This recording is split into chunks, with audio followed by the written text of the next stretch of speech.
تو کوئی وقت تھا، ابھی علامہ بابورانی صاحب فرما رہے تھے، اس وقت ایسا ہوتا تھا، لوگ ایسے سننے والے موجود تھے کہ ایک نعت شریف کئی گھنٹوں تک ہم پڑھا کرتے تھے. ایک نعت شریف، زیادہ نعتیں نہیں، میں ایک کی بات کرتا ہوں، اور وہ ایک میں اگر کسی شعر پہ تکرار ہو جاتی تو کئی گھنٹے گزر جاتے. ابھی آپ نے یہاں شبیر پڑھ رہے تھے، یہ میرے شاگرد ہیں، ان کو آپ نے دیکھا بہت اچھا انداز اپنایا، تو کبھی کبھی اس میں میری جھلک آتی تھی. تو میں انشاءاللہ آپ کا زیادہ وقت نہیں لوں گا. آپ درود شریف پڑھیے، صلی اللہ علیہ یا رسول اللہ وسلم علیہ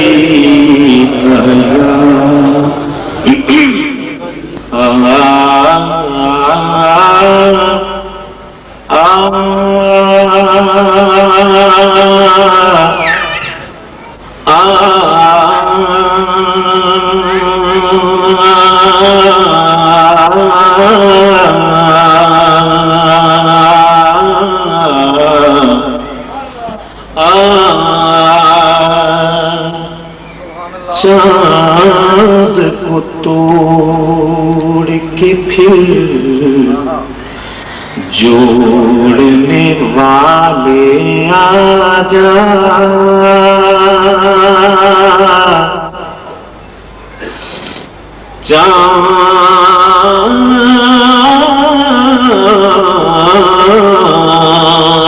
چاند کو توڑ کے پھر جوڑنے والے آجا، ہم بھی ٹوٹی ہوئی تقدیر لیے پھرتے ہیں، تیری صورت سے کسی کی نہیں ملتی صورت، ہم جہاں میں تیری تصویر لیے پھرتے ہیں،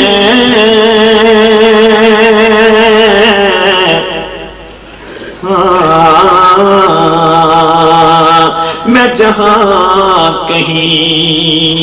ہوا ہوں تیرے نام سے سوالی، تیری رحمتوں نے بڑھ کر میری آبرو بچا دی، او زہد و تقویٰ نہ حسن عمل پاس ہے گا، زہد و تقویٰ نہ حسن عمل پاس ہے، فخر اتنا ہے منگتا ہوں سرکار کا، آہی پہنچا میں ان کے دربار میں، آسرا لے کے چشمے گنہگار کا، یا نبی الہدا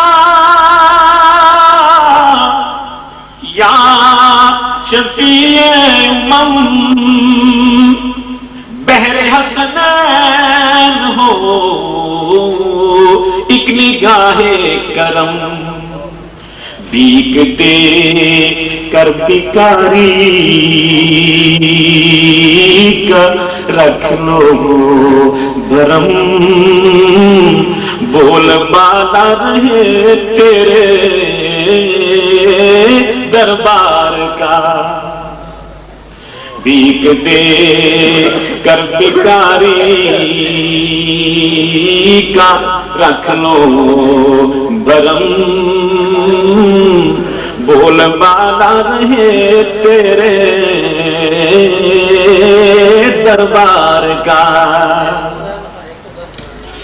میں جہاں بھی گرا وہ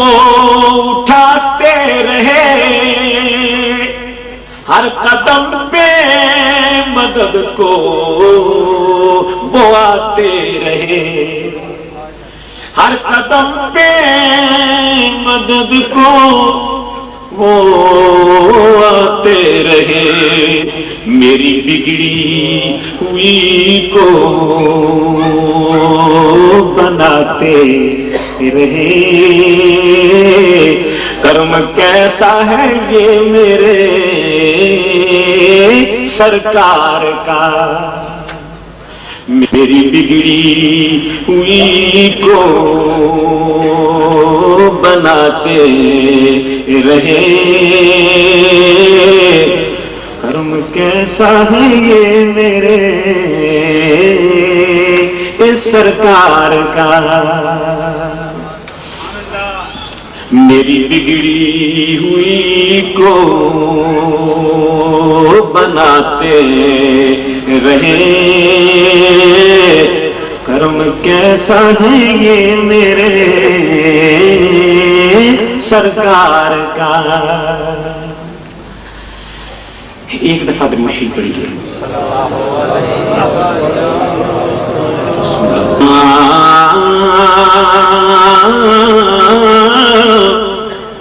وہ دن بھی بھلا ہوگا، قسمت بھی بھلی ہوگی،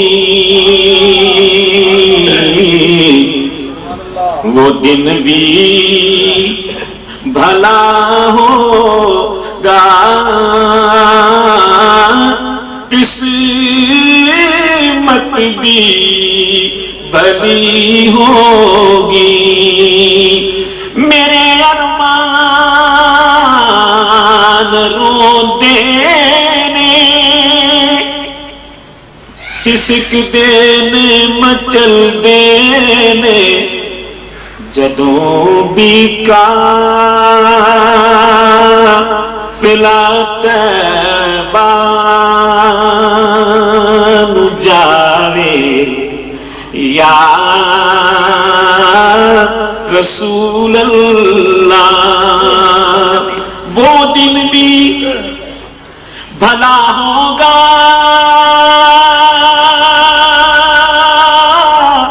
قسمت بھی بھلی ہوگی، جب سامنے جب سامنے آنکھوں کے طیبہ کی گلی ہوگی، جب سامنے آنکھوں کے طیبہ کی گلی ہوگی، محسوس یہ ہونے لگا دن پھر سے نکل آیا، کب سرکار کے روضے پر جب شام ڈھلی ہوگی، سرکار کے ایک مرتبہ آپ کہہ دیں، سرکار کے روضے پر جب شام ڈھلی ہوگی، سرکار کے روضے پر جب شام ڈھلی ہوگی، مہک اٹھی فضا ساری سرکار کی خوشبو سے، جب ٹھنڈی ہوا ان کے روضے سے چلی ہوگی، جب ٹھنڈی صبا ضرور وہی سے ہو کے آئی ہے، بسیط ہوئی ہے خوشبو انہی کے بالوں کی، جب ٹھنڈی ہوا ان کے روضے سے چلی ہوگی، جب ٹھنڈی ہوا ان کے روضے سے چلی ہو، ہاں نسیمہ جانب بطحا گزر کل زہوانم محمد را خبر کل تیرا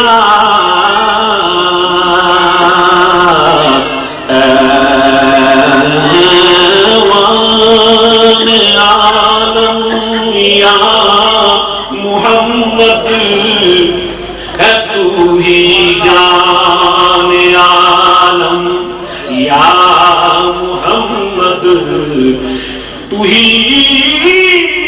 سلطان عالم یا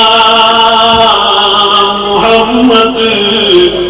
ضروے لطف سوئے من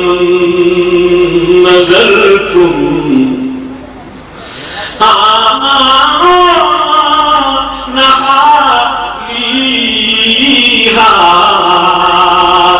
تو ہرگز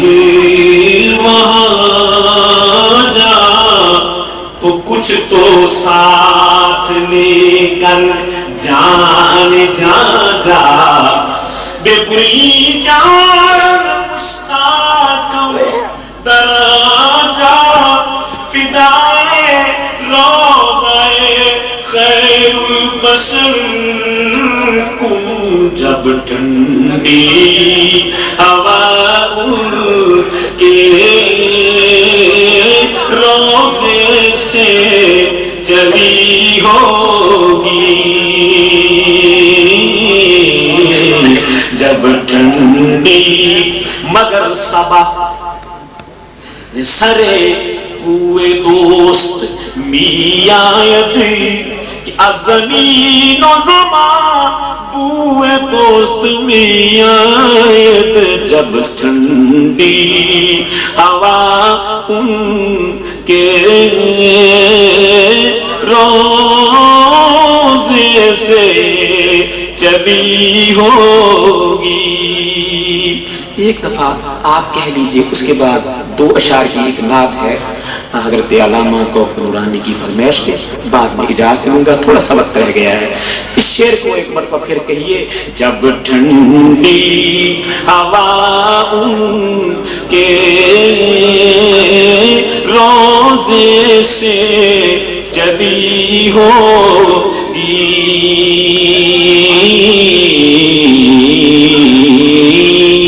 او ماہی میرا جگ تو سونا، او دیاں زلفاں چھلے چھلے لوکی لب دے رب نو، رب بھی سنیڑے کھلے شانہ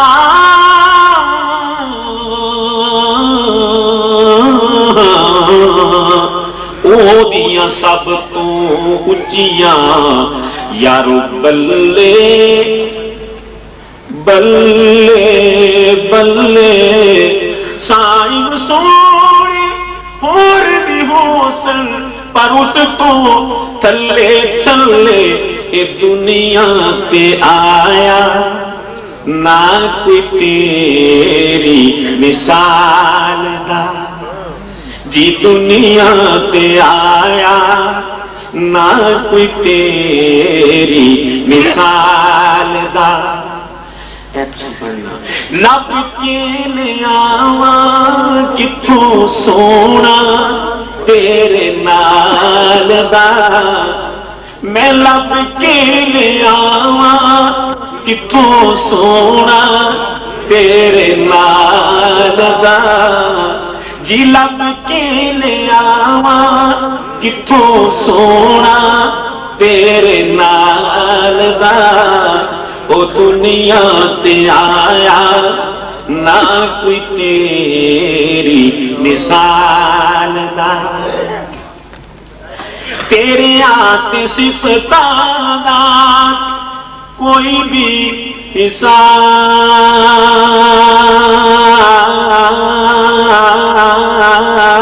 نہیں ہو تو تے کتھے تیرے غلام دا جواب نہیں حورانو تو روپ ونڈے حبشی بلال دا حورانو تو روپ ونڈے حبشی بلال دا دنیا تے آیا نہ کوئی تیری مثال دا او چمک اٹھا جو ستارہ تیرے مقدر کا تجھ کو اٹھا کر حجاز میں لایا ہوئی اسی سے تیرے غم کدے کیا باتی تیری غلامی کے صدقے ہزار آزادی ازل سے تیرے عشق کا ترانہ بنی نماز اس کے نظارے کا بس بہانہ بنی آخری شعر ادائے دین سراپا نیا تھی تیری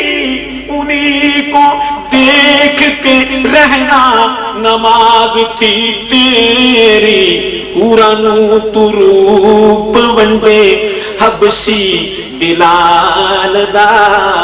دنیا تے آیا نہ کوئی تیری مثال قبل بسط ادب میں درخواست کرتا ہوں واجب تعظیم و احترام شیخ القرآن حضرت قبلہ مولانا علامہ مفتی غلام علی صاحب اکاڑوی دامن برکاتہ العالیہ سے کہ آپ ہم سب کو مستفیض فرمائیں.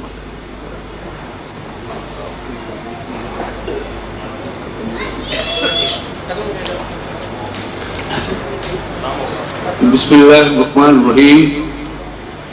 الحمدللہ وکفا وسلام علی عبادہ الذین اصطفا اما بعد اعوذ باللہ من الشیطان الرجیم بسم اللہ الرحمن الرحیم قال اللہ تبارک و تعالی فی کتابہ القدیم فاذکرونی اذکرکم واشکروا لی ولا تکفرون. وقال فی مقام آخر محمد رسول اللہ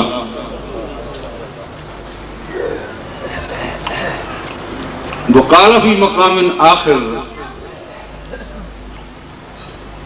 فی آخر کتابہ ورفعنا لك ذکرک. صدق اللہ مولانا العظیم وبلغنا رسولہ النبی الکریم. حضرت بلکہ تکلم نہ فرمایا. حضرات علماء کرام، نعت خانہ نظام، معزز سامعین،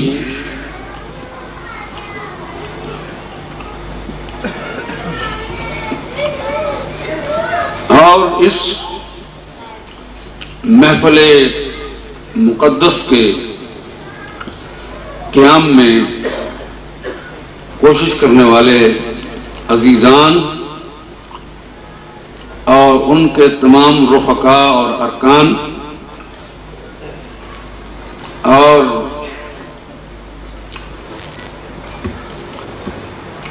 جناب صدر سیکرٹری جناب محترم جو کبھی تواضع اور انکسار سے فرما دیتے ہیں کہ میرے پاس لفظ نہیں ہے، ان کے فرامین نعت خان حضرات کے کھڑا ہونے سے پہلے ان کا اعلان اور ان کے فارغ ہونے کے بعد ان کا مختصر مدلل اور برہان سرج ہے، اور پھر اس کے ساتھ ساتھ میں نے یوں پڑھا ہے۔ ان باتوں کے بعد کچھ کہنے کی گنجائش نہیں، وقت بھی بہت ہو چکا ہے، اور یہ مجلس واعظ بھی نہیں ہے، یہ مجلس نعت ہی ہے۔ نعت خان حضرات نے جو کچھ پڑھا ہے وہ آپ نے خود سنا ہے، اس کے جو تاثرات تھے وہ بھی آپ کے سامنے ہیں۔ میں کسی ایک صاحب کا نام لے کر اس کے متعلق کچھ بیان کروں یا اپنے تاثرات بیان کروں، ہو سکتا ہے مجھ سے غلطی ہو جائے، اس لیے میں معذرت چاہتا ہوں۔ نہایت ہی ادب کے ساتھ اپنے قدیمی دوست اور پنجاب کے ہم وطن جو 2 سال سے کراچی ہو گئے ہیں، فخر المقررین علامہ محمد رمضان گلتر صاحب تشریف فرما تھے، اور میرے عزیز گرامی جنہوں نے اپنی تحریک کا نام سنی تحریک رکھا ہوا ہے، میں نے جمعے کے دن اس پر ناقص مشورہ پیش کیا ہے کچھ دوسری باتوں کے ساتھ کہ آپ صدر نہ بننا، جس کو بھی بنانا ہو صرف سنی تحریک نہ رہنے دینا۔ یہ ہمارا سنی نام بھی دوسروں نے چرا لیا ہے، سواد اعظم بھی دوسروں نے چرا لیا ہے، اور بھی کتنے معاملات ہیں، کچھ نام بدل کر چرا لیتے ہیں، کچھ ویسے۔ آپ تحریک سنی یا سنی تحریک مجاہدین نام رکھیں کا، سنی تحریک مجاہدین نام رکھیں اور اس کا ایک امیر مقرر کریں، اور ایسی مستقل تنظیم نہ بنائیں کہ ایک یہاں تنظیم بنی ہوئی ہو، ایک حیدرآباد میں بنی ہوئی ہو، ایک لاہور کے اندر بن جائے اسی نام سے اسی کام کی۔ اس طرح ہماری بہت سی تنظیمیں ہیں۔ میں بالکل غیر سیاسی آدمی ہوں، مدت سے 12-13 سال سے ویسے بیمار ہوں، کہنے کے بھی کچھ قابل نہیں ہوں، لیکن یہ کہنا میں فرض سمجھتا ہوں اور اپنے متعلقین سے کہتا ہوں کہ آپ جتنی مرضی ہے جس نام پر جماعتیں بناتے جائیں، لیکن خطیب پاکستان صاحب التقریر والبیان اور صاحب التقریر والتحریر علامہ مولانا محمد شفیع صاحب اکاڑوی نے غلطی سے نہیں، جان بوجھ کر جمعیت اہل سنت یا دوسرے اس طرح کے نام نہیں رکھے تھے، حالانکہ ہم اہل سنت و جماعت ہیں، بالقصد انہوں نے جماعت اہل سنت کی یہاں بنیاد رکھی تاکہ ملک میں کوئی دوسرا بد مذہب ہمارے نام کو نہ چرا سکے۔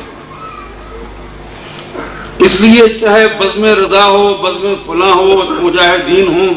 دعوت اسلامی ہو، کچھ ہو، سب کچھ بعد میں ہے، اور سنی جماعت اہل سنت یا اہل سنت و جماعت پہلے ہے۔ یہ ہمارا مشترکہ نام ہے، چاہے کوئی سیاسی ہو، چاہے کوئی غیر سیاسی ہو وہ الگ بات ہے، لیکن ہم اہل سنت و جماعت ہیں، سنی ہیں، حنفی ہیں۔ بریلوی اس لیے لگا دیتے ہیں فصل لگانے کے لیے کیونکہ دوسرے کمبخت جو ہیں وہ بھی اپنے آپ کو سنی حنفی کہلاتے ہیں، تو پھر وہ ساتھ رضوی یا بریلوی لگانا پڑتے ہیں، ورنہ رضوی کوئی مذہب نہیں ہے، بریلوی کوئی مذہب نہیں ہے، مذہب مسلک صرف اہل سنت و جماعت ہے۔ اور انہوں نے اللہ تعالیٰ نے انہیں توفیق عطا فرمائی، اللہ نے ان سے کام لیا اور ان کو خدا نے شہرت دی، عزت دی، اور انہوں نے نہ صرف کراچی کے اندر بلکہ دنیا کے مختلف گوشوں کے اندر انہوں نے مذہب مہذب اہل سنت و جماعت کی ایسی خدمت کی، ایسی تبلیغ کی کہ جیسا سن رہے تھے، کوئی مبالغہ نہیں ہے، حقیقت ہے کہ ایسی مثال نہیں ملتی ہے۔ یہ بھی کوئی غلطی نہیں ہے، کوئی مبالغہ نہیں ہے کہ وہ خلا پورا نہیں ہوا ہے، لیکن بحمدللہ تعالی آپ کراچی والے سنتے رہتے ہیں، جانتے ہیں، یہ خدا کا لاکھ لاکھ شکر ہے کہ رب تبارک و تعالی جل شانہ نے خطیب پاکستان کو حضور علیہ السلام کی نعت خوانی اور دین کی خدمت اور بزرگوں کی مدح سرائی کے صدقے اللہ تعالیٰ نے ان کو نیک بیٹے عطا فرمائے، ان میں سے ہی جس سے ہمیں کوئی توقع نہیں تھی، ان میں سے ہی کوکب نورانی پر ہو گئے، پھر علامہ کوکب نورانی ہو گئے، پھر مصنف کوکب نورانی ہو گئے، پھر وہ اردو کے نہیں، مولانا کے پاس بہت سی خوبیاں تھیں، ان کو خدا نے یہ بھی خوبی دی کہ یہ بیرون ملک اردو کے ساتھ یہ انگلش کے اندر بھی خطاب فرما سکتے ہیں۔ بعض ایسی باتیں ہیں مسلک کے متعلق پختگی میں وہ اللہ تعالیٰ نے ان کو ایسی عطا فرمائی ہیں کہ اگر سارے شہر کے نہیں پاکستان کے سارے مولوی بھی اکٹھے ہو جائیں تو یہ اپنے مسلک اہل سنت کو نہیں چھوڑیں گے، اس پر قائم رہیں گے، اس لیے کہ ان کی تربیت جو ہوئی ہے کسی سے، ان کی روحانی اور ظاہری تربیت جو ہوئی ہے وہ اس قسم کی ہوئی ہے کہ حضرت امیر شریعت پیر جماعت علی شاہ صاحب رحمۃ اللہ علیہ علی پوری فرمایا کرتے تھے،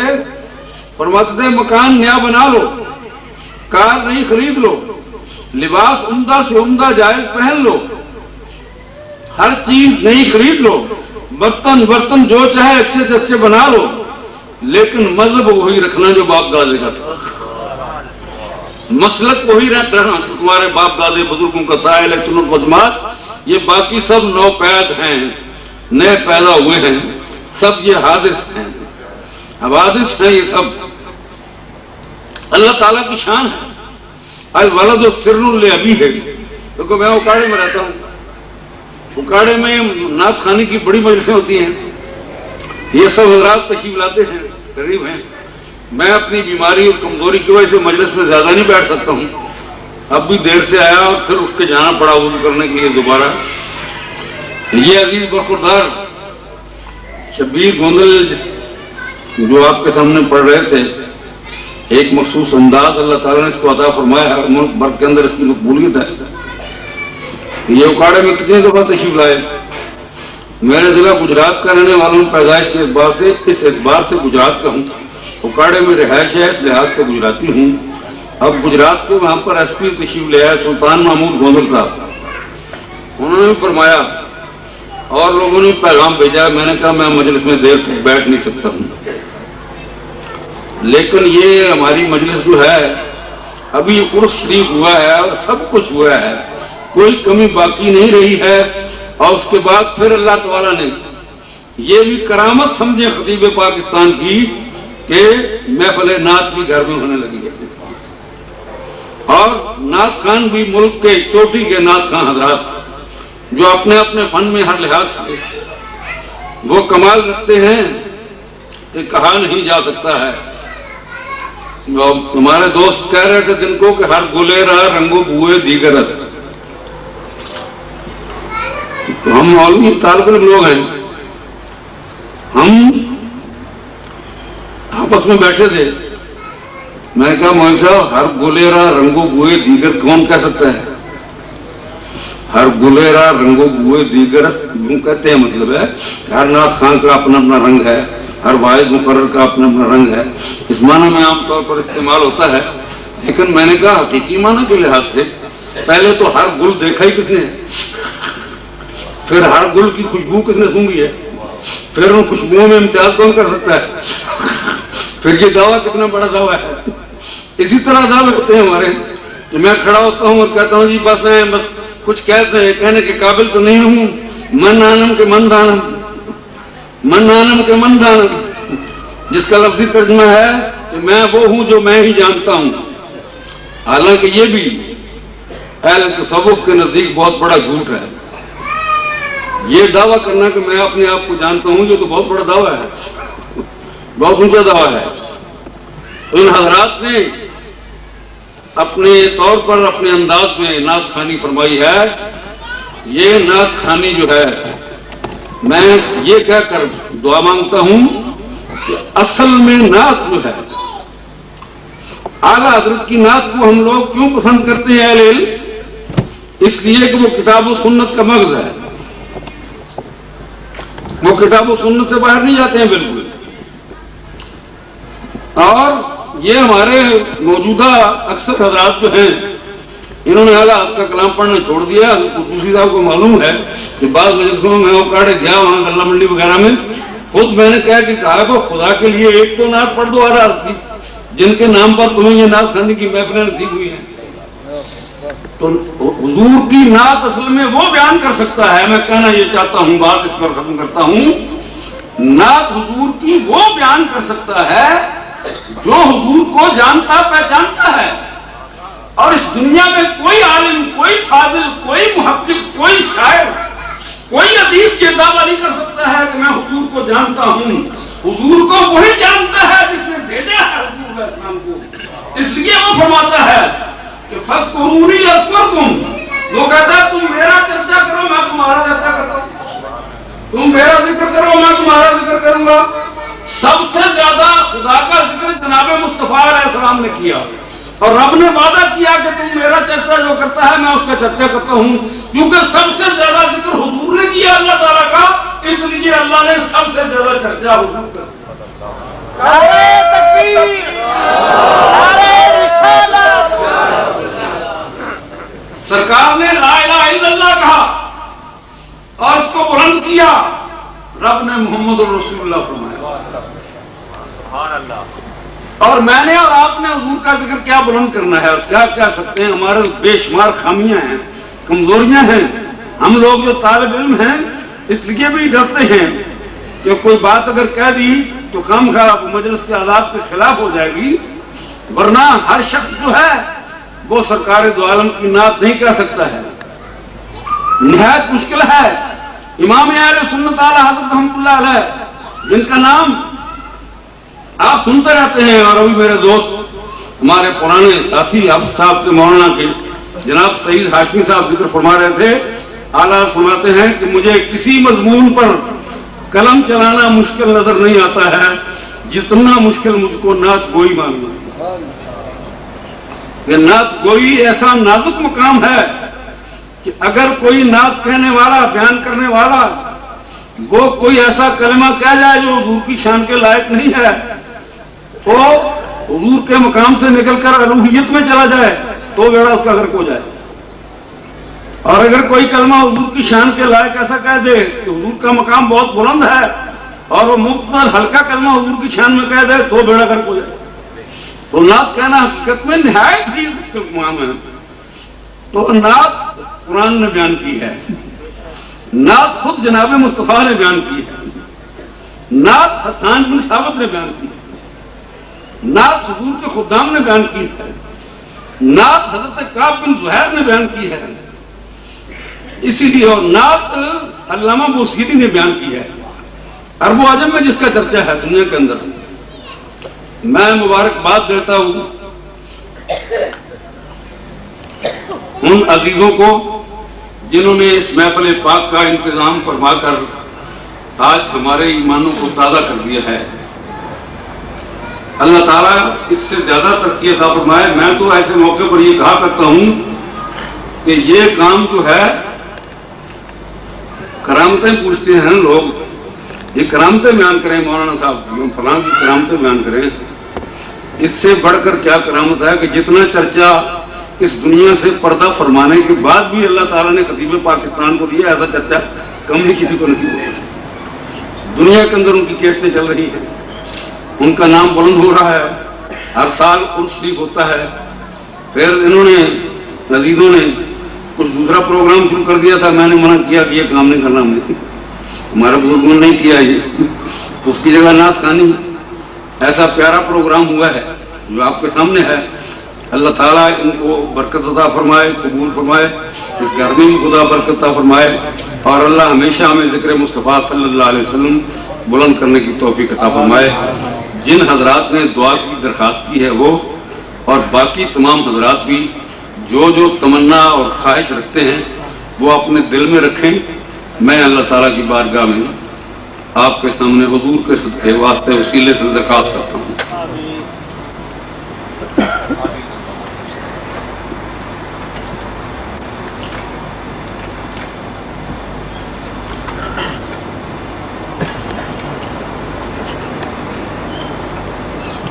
تقبل منا انك انت السميع العليم وتب علينا يا مولانا انك انت التواب۔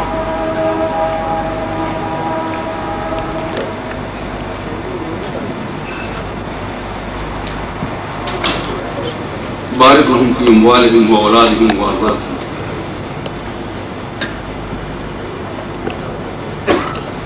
یا اللہ معزز حاضرین کرام نے سید عالم صلی اللہ علیہ وسلم کی شان کریم میں عشق و محبت کے جو ترانے سنے ہیں، جو کچھ سنا ہے، اے مولا کریم حبیب پاک کے صدقے ہم سب کو اس کا عملی نمونہ بنا دے، پیکر عمل بنا دے، اس پر عمل کرنے کی توفیق عطا فرما دے، اپنی محبت عطا فرما، اپنے محبوب صلی اللہ علیہ وسلم کی محبت صادقہ عطا فرما، صحابہ کرام، اہل بیت اعظام، ائمہ دین، مجتہدین، ائمہ اہل بیت، اولیاء امت، علماء ملت، سلاسل اربعہ، چشتیہ، قادریہ، نقشبندیہ، سہروردیہ، تمام بزرگان دین، تمام انبیاء علیہ السلام، سب کے صدقے یا اللہ ہم سب کے حال پر رحم فرما، سب سامعین کے حال پر رحم فرما۔ جن دوستوں عزیزوں نے دعا کی درخواستیں کی ہیں یا اللہ سب کی یہ حاجتیں جائز دنیاوی دینی پوری فرما، سب کی مشکلیں یا اللہ حل فرما۔ حبیب پاک کے صدقے اے مولا کریم، جس طرح ہمارے ان عزیز اور بزرگ نعت خوانوں نے اپنے کلام میں بار بار جس ذوق شوق سے مدینہ طیبہ کا ذکر فرمایا ہے، یا اللہ ہمیں جلد از جلد مدینہ پاک لے جا، حضور کی بارگاہ کی حاضری نصیب فرما دے، دائمی حاضری وہاں نصیب فرما دے، اور دائمی قیام وہاں کا نصیب فرما دے۔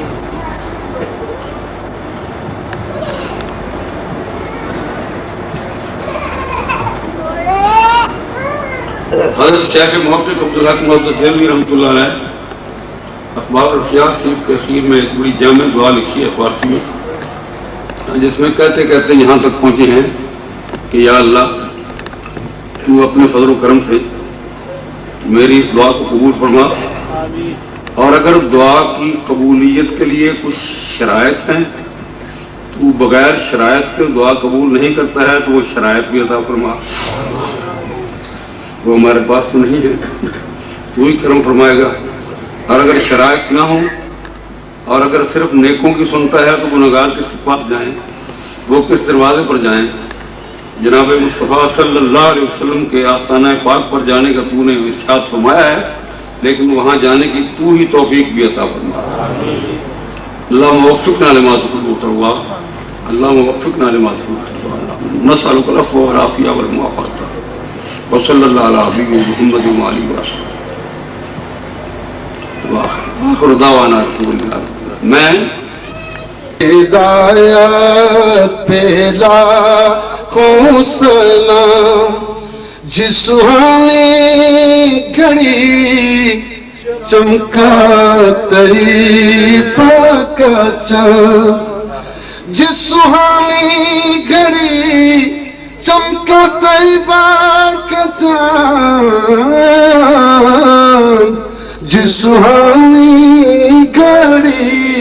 چمکا طیبہ کا چاند، اس دل افروز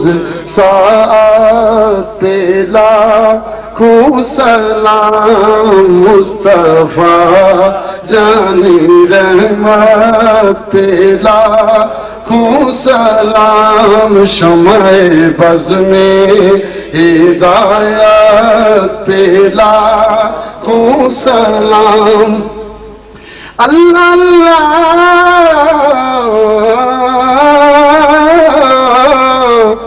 اللہ اللہ اللہ بچپنے کی پابند، اللہ اللہ بچپنے کی پابند، اس خدا پاتی صورت پہ لاکھوں سلام، مصطفیٰ جانے رحمت پہ لاکھوں سلام، ہے یقین آپ کے ہیں محمد شفیع، یا رسول اللہ،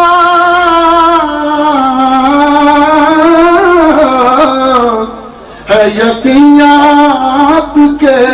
ہیں محمد شفیع، ہادی اہل سنت پہ لاکھوں سلام، مصطفیٰ جانی رحمت پہ لاکھوں سلام، مجھ سے خدمت کے قدسی کہے رضا، مجھ سے خدمت کے قدسی کہے رضا، وہ صلاۃ و سلام سنا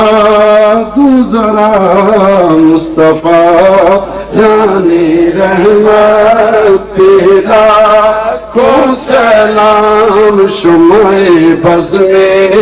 ہدایت پہ لاکھوں سلام، السلام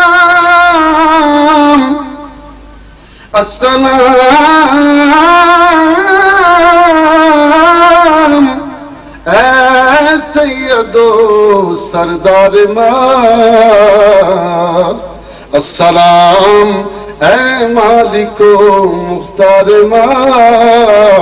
یا الہی واسطہ آل رسول، واسطہ ذکر رسول، واسطہ زلف رسول، یہ سلام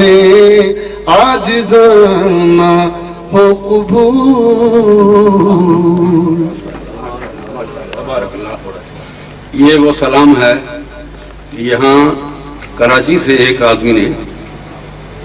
حج و عمرے کے مسائل لکھ کر مجھے بھیجے، چھپے ہوئے، عموماً باہر سے آتے رہتے ہیں، بھیجتے ہیں، مدارس میں بھیج دیتے ہیں۔ میں نے فوراً پہلے پڑھتے ہی تاڑ گیا کہ کس لکھنے والا جو ہے کس مسلک کا آدمی ہے، لیکن جب میں نے مدینہ شریف کا ذکر اس کے اندر پڑھا تو اس نے سارا وہ سلام جس طرح ہم پڑھتے ہیں لکھنے کے بعد، اس نے کہا کہ میں حیران ہو گیا کہ ایک آدمی کھڑا تھا، اس کی آنکھوں سے آنسو جاری تھے، اس کے جسم پر کپ کپی تاری تھی، اور مجھے دیکھ کر میرا جسم کانپ رہا تھا، اور قریب سے ہو کر میں نے دیکھا تو نہایت مواجہ شریف کے سامنے کھڑا ہو کر نہایت آہستہ محبت کے ساتھ وہ کہہ رہا تھا، مصطفیٰ جان رحمت پہ لاکھوں سلام، اللہم صلی علی سیدنا محمد وعلی آل سیدنا محمد کما تحب وترضى بأن تصلي عليه وصلی علی جمیع الانبیاء والمرسلین والملائکۃ المقربین وعلی عباد اللہ الصالحین وعلینا معهم اجمعین برحمتک یا بارک اللہ۔ تشریف لے، السلام علیکم۔